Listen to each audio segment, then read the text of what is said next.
Hey team, I am so excited to be sharing with you guys for March and Momentum. We are halfway through the month and I'm pretty excited with my team and how they're going and just seeing everything on Melissa's page and just watching you guys get your contacts. It's just been a really amazing month.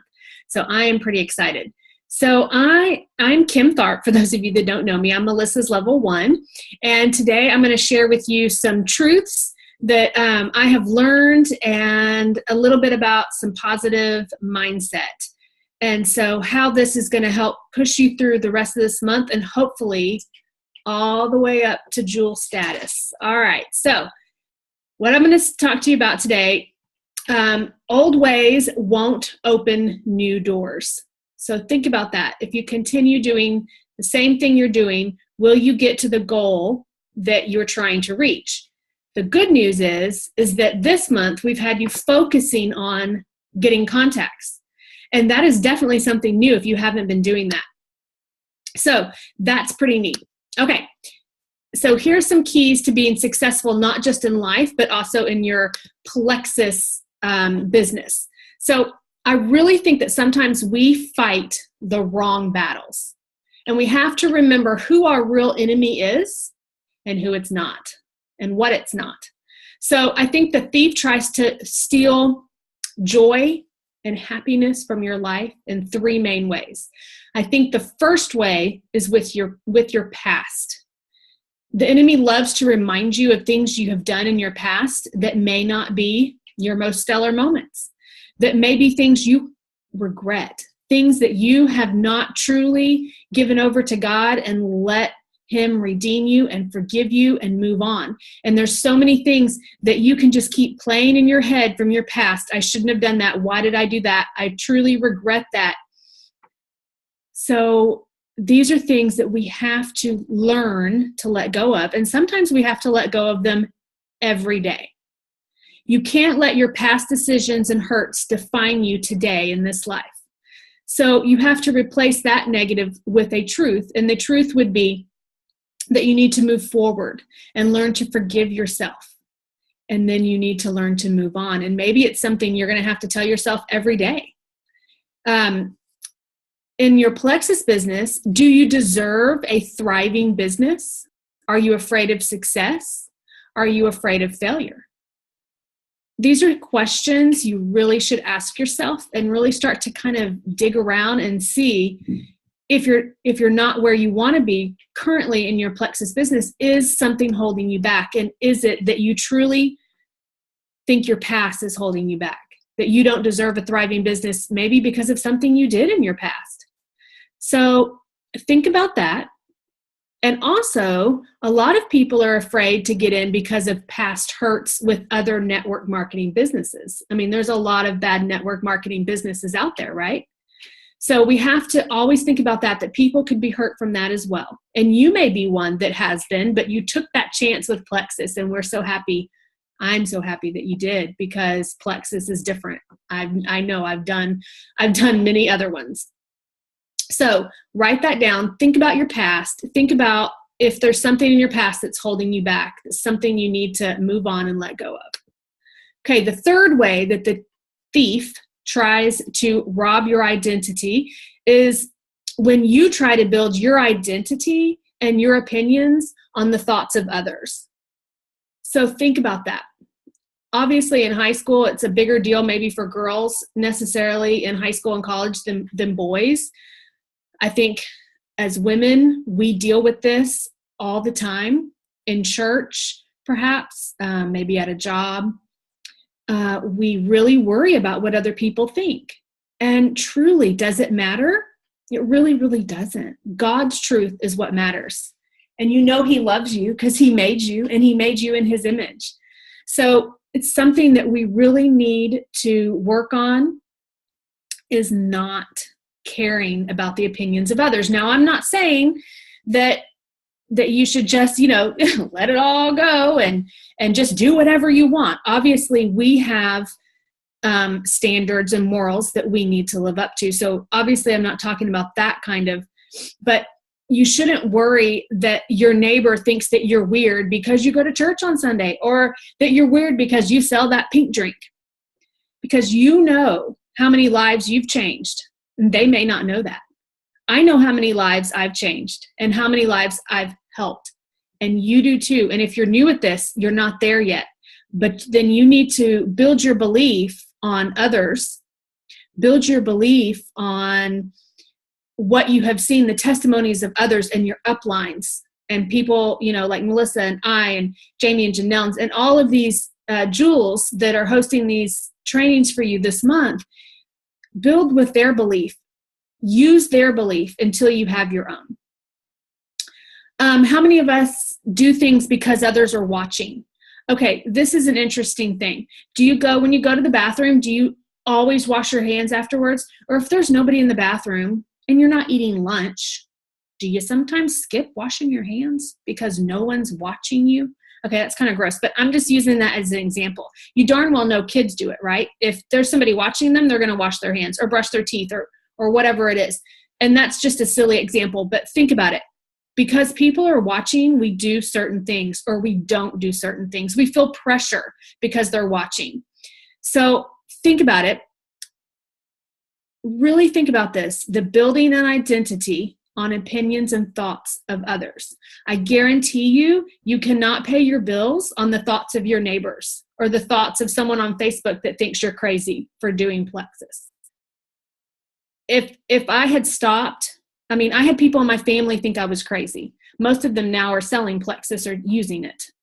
So think about that. They will always come around. And if they don't, that's okay. Some of our fabulous leaders on this team that you're watching and listening to this month, their parents don't even use Plexus, or their brother or sister don't.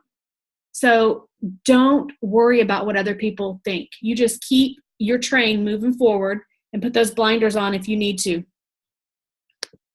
Okay, a third way that the thief tries to rob your identity is he puts these little thoughts in our head. If only my circumstances were different. If only I would have done this. If only I would have gotten that degree. If only I would have not kissed that boy in high school. Just all of these if onlys will come in. If only I had married that guy and not the one I married. If only I had gotten in Plexus when Melissa did. If only. Oh my word, all of these bombard your head. And typically right when we lay down at night to go to bed, that's when all of this stuff, and that's when you start thinking about things. So here's the truth. And this is what you need to kind of replace these if onlys. The truth, you must overcome your circumstances, not give in to them. So with your Plexus business, you might say, if only I had more customers. If only I had more ambassadors. If only that ambassador would work, I would be moving up. So get rid of these statements and don't say them. If you think them, immediately recognize you're saying an if only statement and get it out. Now, you could definitely change it to positive, things like that. So you can't sit there and whine about what's not happening, but you have to work your heart. Work your heart out, and keep your eye on your goal and keep your heart on your why. And let's talk about your why for a minute. If you don't have a great why, if you haven't discovered your why, then you truly need to sit down and do some reflecting and come up with your why. A why is not a goal. You can't say, I want to quit my job and have that be your why. Because guess what? That's a goal. We all want to retire someday. That's a goal. What would happen if you got to quit your job? Oh, well, I'd have time freedom to be with my kids. Or if your kids are older, I have time freedom to be with my grandkids. Or I have time freedom to go have lunch with my husband at work. I have time freedom to volunteer at that shelter. I have time freedom to foster a child. All of these things could be your why, not that you just want to quit your job. Because if you just tell someone I want to quit my job, that's not awe-inspiring. For some it may, if they just truly hate their job. It's awe-inspiring when you tell them why you want to quit your job and dig deeper and peel those onion pieces apart. If your why is just that you want to build a business to get out of debt, that's great. But why? Why do you want to get out of debt? So really start digging. Maybe it's health. Maybe it's you're tired of feeling the way you're feeling. And then you, again, want to dig it. So get your why and really try to dig deep. Don't just list goals. Really try and dig into your why and why you want this business to work. Because when you're roller coaster on this ride, and it does go up and down, trust me, I've been doing it 3.5 years, and it is a roller coaster ride. Amazing ride. I would not get off for anything. But when your roller coaster dips down, you've got to be able to plug back into your why and think about it and think, oh, that's why I'm doing this. And I'm going to continue to move forward. Okay, so all of these negative things that the enemy tries to put in your head and tries to tell you you're not good enough and all of these things, you need to have positive things in your toolbox, positive thoughts, positive maybe scriptures. If you're a believer, you can have scriptures, things like that that are in your brain that you can pull out when you need to. They are powerful and they're effective. And a lot of people call it positive self-talk or maybe positive affirmations. And I would write some on sticky notes. I would put them on your mirror, on your refrigerator. I would put them on your visor in your car. Maybe sneak out to your husband's car whenever he's asleep or, I don't know, working or something, and you can put one in his visor. Things like that. Start your kids young, thinking about positive affirmations. And I'm going to give you some examples in a minute if you think, what the heck's a positive affirmation? So let's talk real quick. I have the definition of a positive affirmation, but think about this before I get there. The Bible says that life and death, I'm going to say that wrong, says that death and life are in the power of your tongue. It's a proverb. So if you can change your words and change your thoughts, you truly can change the outcome of your life. So what are affirmations? So here's kind of the definition of an affirmation. These are positive statements that describe a desired situation, which then are often repeated until it gets impressed on your subconscious mind. And you do have a subconscious mind. Don't think that you don't. It's why you go get popcorn in a movie because it smells so good, or they've just put that commercial up there with that bubbling soda. I don't get that bubbling soda anymore because of Plexus, but man, I used to. So you have to get it on your subconscious mind before it's going to just start becoming natural to you. So here's a few of the positive affirmations that I've used, and they can be short and sweet. God created me to do great things. Short, sweet, think about that. One positive affirmation I am working on daily is, I am a morning person. I love the morning. I get so much done when I get up early in the morning and get things done.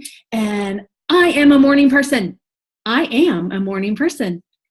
I say that every day and I feel like a real idiot. I just want you to know that I'm being honest. I say it every day. But let me tell you that even with this time change, I'm getting up around 8 o'clock, which technically would be 7, right?